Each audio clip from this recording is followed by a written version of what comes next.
আসসালামু আলাইকুম দর্শক। ইন্দো প্যাসিফিক স্ট্র্যাটেজি, এই তিনটি শব্দ সম্পর্কে তো নিশ্চয়ই আমাদের কম বেশি এর মধ্যে ধারণা হয়ে গেছে। দীর্ঘদিন ধরে এই শব্দগুলো নিয়ে আলোচনা চলছে।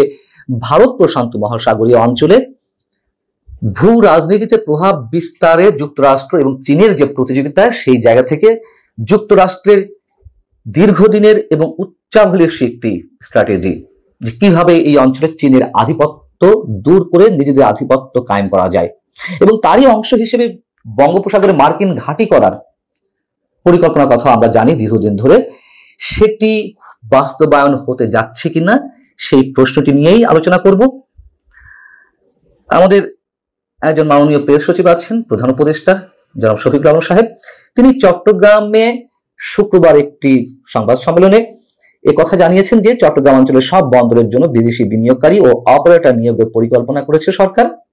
চলতি বছরের সেপ্টেম্বরের মধ্যেই এই উদ্যোগ বাস্তবায়নের লক্ষ্যে অন্তর্বর্তী সরকার কাজ করছে।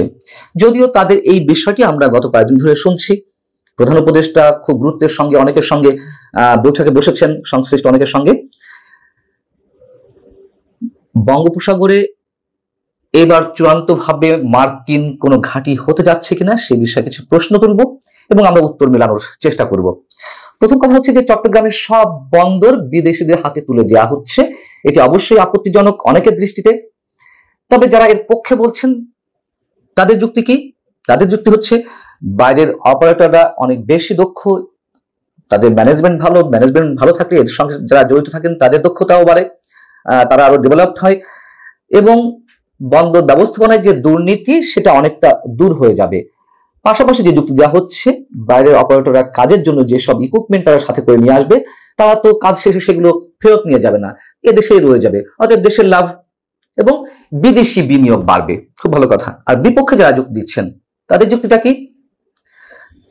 চট্টগ্রাম পোর্টের সক্ষমতা যেহেতু বেড়েছে, হাজার হাজার কোটি টাকা বিনিয়োগ করা হয়েছে, এখন কেন বিদেশি বিনিয়োগকারীদের এখানে আসতে হবে? কেন তাদের হাতে বন্দর পরিচালনার নামে ইজারা দেওয়া হবে?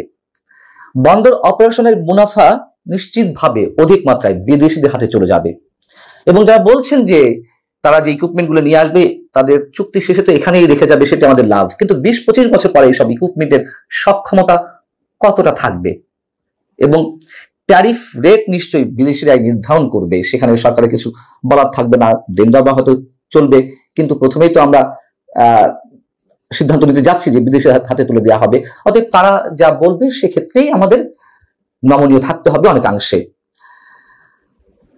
এখন প্রশ্ন হচ্ছে, চট্টগ্রামের সব বন্দর বিদেশিদের হাতে তুলে দেয়া হলেও যদি তর্কের খাতিরে ধরে নেই, প্রশ্নটি হচ্ছে চট্টগ্রাম বন্দরের নিউ মুরিং টার্মিনাল যেটি, সেটি কেন বিদেশিদের হাতে দেওয়া হবে? সেটি তো স্বয়ংসম্পূর্ণ হয়ে গেছে, এবং জাহাজ থেকে কন্টেইনার ওঠা নামানোর জন্য বিশ্বের সবচেয়ে অত্যাধুনিক যে যন্ত্র গ্যান্ট্রি ক্রেন, সেই ক্রেন যেখানে এই বন্দরে থাকার কথা 12টি হলেই যথেষ্ট, সেখানে আছে 14টি।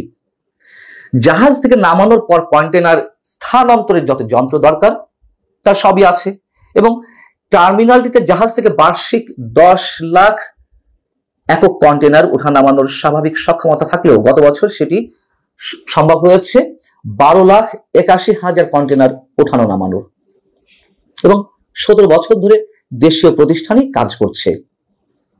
তাহলে মূল উদ্দেশ্য কি? নিউ মুরিং টার্মিনাল যদি স্বয়ংসম্পূর্ণ হয়ে থাকে কাজের ক্ষেত্রে সক্ষমতার জায়গা থেকে, তাহলে এটি কেন দেওয়া হবে? প্রশ্ন করতে পারেন অনেকে যে সৌদি আরবের একটি প্রতিষ্ঠান রেড সি গেটওয়ে টার্মিনাল, মানে আমাদের পতেঙ্গা বন্দরে কাজ করছে, তাকে কেন দেওয়া হলো? প্রশ্নটি সেখানেই। বিষয়টি হচ্ছে নিউ মুরিং টার্মিনাল যে পরিমাণ এলাকা জুড়ে স্থাপিত, দীর্ঘ প্রায় 1 কিলোমিটার জুড়ে, সেইখানে মার্কিন জাহাজ নোঙর করতে সহজ হবে। এবার হুট করে কেন আমি মার্কিন জাহাজ নোঙর করতে সুবিধা হবে এটা আমি বলছি। এই যে নিউ মুরিং টার্মিনাল যাদের হাতে তুলে দেওয়া হবে রক্ষণাবেক্ষণের জন্য, তত্ত্বাবধানের জন্য, সেটি কোনটি যেটি নিয়ে আলোচনা হচ্ছে? DP world. এখন আবার অনেকে প্রশ্ন করতে পারেন যে ডিপি ওয়ার্ল্ডের হাতে ছেড়ে দেওয়ার সময় তো আওয়ামী লীগের সময় কথা হয়েছে তাদের হাতে ছেড়ে দেওয়ার জন্য, তাহলে বর্তমান সরকার ছেড়ে দিলে সমস্যা কি? খুবই যৌক্তিক কথা। আওয়ামী লীগের সময় ডিপি ওয়ার্ল্ডের হাতে নিউ মেরিন টার্মিনাল পরিচালনার দায়িত্ব তুলে দেওয়ার কথা হয়েছিল। কেন হয়েছিল? সব জায়গায় তো মানে খেকো থাকে, টাকা খেকো, বন খেকো, এরকম নানান ধরনের রাক্ষস থাকে। তেমন একজন রাক্ষসের নাম আমরা জানি, সালমান এফ রহমান। তাদের ব্যক্তিগত সুবিধা থাকে, বাণিজ্য থাকে। সেই সালমান এফ রহমান ব্যক্তিগত জায়গা থেকে ডিপি ওয়ার্ল্ডের হাতে নিউ মেরিন টার্মিনাল তুলে দেওয়ার একটি ষড়যন্ত্র করেছিল, কিন্তু শেষমেশ হয়নি তো সর্বশেষ। এখন আবার সেই ডিপি ওয়ার্ল্ডের হাতে নিউ মেরিন টার্মিনাল তুলে দেওয়ার কথা হচ্ছে, চিন্তা ভাবনা চলছে ভেতরে ভেতরে। এখন ডিপি ওয়ার্ল্ডের সাথে মার্কিন ঘাঁটির সম্পর্ক কি বঙ্গোপসাগরে? বিষয়টি হচ্ছে, ডিপি ওয়ার্ল্ড বিশ্বের ৫ম বৃহত্তম টার্মিনাল অপারেটর কোম্পানি প্রতিষ্ঠান সংযুক্ত আরব আমিরাতের। এই ডিপি ওয়ার্ল্ডের সঙ্গে যুক্তরাষ্ট্রের নৌবাহিনীর ঘনিষ্ঠ সম্পর্ক, এবং বিশ্বের বিভিন্ন জায়গায় তারা যুক্তরাষ্ট্রের যে স্বার্থ সেগুলো উদ্ধার করেছে বা করে। অতএব ডিপি ওয়ার্ল্ড যদি কাজ পায় রক্ষণাবেক্ষণের বা পরিচালনার, সেক্ষেত্রে মার্কিন নৌজাহাজ তারা যে কোনো ব্যবসা বাণিজ্যের অজুহাতে নিউ মেরিন টার্মিনালে নোঙর করতে পারবে। সেই জাহাজে কি আসবে কি আসবে না তা জানা অবশ্যই খুব সহজসাধ্য নয়। এবং এইভাবে আস্তে আস্তে ওই যে কথা আছে না, সুই হয়ে ঢোকা আর ফাল হয়ে বেরোনো, তেমনই চক্রান্ত রয়েছে। যেমন বার্মা অ্যাক্ট বাস্তবায়ন করা যুক্তরাষ্ট্রের জন্য খুবই প্রয়োজন এই অঞ্চলে তার আধিপত্য কায়েমের জন্য, যেটি আমরা শুনছি যে কথিত মানবিক করিডোরের নামে রাখাইনে বাংলাদেশ করিডোর দিবে। জাতিসংঘের প্রস্তাবনা, জাতিসংঘের মুখ দিয়ে যেমন যুক্তরাষ্ট্র এটা বের করিয়েছে, এবং এটা তো এখন ওপেন সিক্রেট যে যুক্তরাষ্ট্র কি করতে চাইছে, মিয়ানমারকে তাদের দখল নিয়ে চীনকে পরাস্ত করে বা সামরিক জান্তাকে পরাস্ত করে চীনের আধিপত্য ঠেকানো, এটাও তো এখন সব ক্লিয়ার। তো সেইভাবে ডিপি ওয়ার্ল্ডের মাধ্যমে তারা বঙ্গোপসাগরে ঘাঁটি গাড়তে যাচ্ছে, যদি সত্যি সত্যি ডিপি ওয়ার্ল্ডকে নিউ মেরিন টার্মিনালের রক্ষণাবেক্ষণের কাজ দেওয়া হয়। আবারও বলি, কোনো প্রয়োজন নেই নিউ মেরিন টার্মিনালের কাজ অন্য কোথাও দেওয়ার।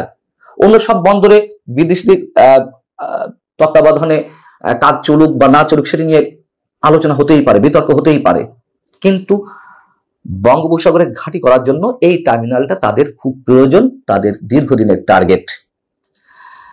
একটা এক্সাম্পল দিই, এই যে বন্দরে আধিপত্য বিস্তারের বিষয়, এটুকু মনে করিয়ে দিই যে আওয়ামী লীগের সময়ে মংলা বন্দর তত্ত্বাবধানের দায়িত্ব নেওয়ার, মংলা বন্দর যখন ব্যবহার করতে দেওয়া হলো, ব্যবহারের অনুমতি দিল আওয়ামী লীগ, তখন তারা বললো যে শুধু ব্যবহার নয়, আমরা এটি পরিচালনা করতে চাই। মংলা বন্দরের স্বয়ংসম্পূর্ণ অনেকখানি, তারপরে তারা সেটি পরিচালনা করতে চায়। কেন করতে চাইছিল? ভারত এরই মধ্যে ইরানের চাবাহার বন্দর এবং মিয়ানমারের সিটোয়ে বন্দর পরিচালনার দায়িত্ব আছে, এবং বাংলাদেশকে তারা মংলা বন্দরের মাধ্যমে বাংলাদেশের সেই জায়গা থেকে তারা মংলা বন্দর পরিচালনার যে দাবিটি করেছিল, তারা একটি আলাদা টার্মিনালও নির্মাণ করতে চেয়েছিল। কেন? বিষয়টি হচ্ছে সেই চীন, ভারত তার কাছাকাছি বঙ্গোপসাগরীয় এলাকায় নজরদারিটা যেন আরো বাড়াতে পারে, এবং চীনও চাচ্ছিল মংলা বন্দরটি পরিচালনার দায়িত্ব নেওয়ার, এবং সেই জায়গা থেকে এই বন্দরকে কেন্দ্র করে একটি প্রতিযোগিতা গড়ে উঠেছিল, যদিও সেখানেও আওয়ামী লীগ সে ধরনের কোনো চূড়ান্ত অনুমতি দেয়নি। এখন বার্মা একটা কথা বলছিলাম, মূল উদ্দেশ্য হচ্ছে চীনের আধিপত্য রোধ করতে এই অঞ্চলে যুক্তরাষ্ট্র তার নজরদারি বাড়াতে, তার সৈন্য সামন্ত যেভাবে ঢুকিয়ে একটা ঘাঁটি করার যে দীর্ঘদিনের পরিকল্পনা, ঠিক সেই বার্মা অ্যাক্টের মতোই বাস্তবায়ন করতে চায়। এবং অন্তর্বর্তী সরকার এই অনুমতি দেওয়ার এখতিয়ার রাখে কিনা, সবচেয়ে বড় প্রশ্ন এটি। এরকম একটি নীতিগত সিদ্ধান্ত গ্রহণের ক্ষেত্রে পাশাপাশি যুক্তরাষ্ট্রের সব পরিকল্পনা কি বাস্তবায়ন হতে যাচ্ছে, সেই প্রশ্নটি রেখেই শেষ করছি। আল্লাহ হাফিজ, ভালো থাকুন সবাই।